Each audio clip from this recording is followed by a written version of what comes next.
Hello beauties, welcome back to my channel. If it's your first time stopping by my channel, my name is Atinoke. So guys, if you want to see how I achieve this amazing DIY crochet coils, I'll put the link somewhere left or right here, and the video is already up on my channel on how I achieve this amazing coil. So guys, please do not forget to support your baby girl. Please and please support the growth of this amazing channel. And guys, do not forget to like and make sure you comment down below. So I'm showing you guys how to crochet the pattern invisible method. Yes, the pattern, no need of you leaving any hair out. You can actually see that this is a colored hair, so don't worry. It's not a must for you to crochet with the black color. You can easily try out different kind of color.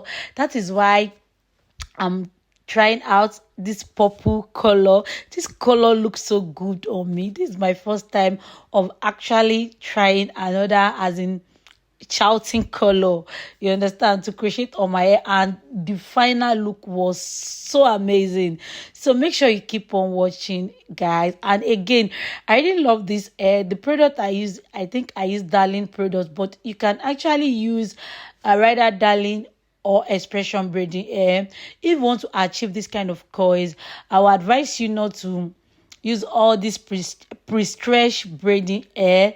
You should actually get expression if you can lay your hand on Darling. And I think there's one other third hair. What did they call the company? I've already forgotten the hair company name. It's actually a new hair in the market, but I can't remember. That one is good also, but don't use all this pre-stretch don't let me bite my tongue. I pre-stretch hair, you understand, the coils won't come out really bouncing like this. So make sure you keep on watching, guys, and please, most importantly, subscribe to this amazing channel. So make sure you sit down, relax, and keep on watching.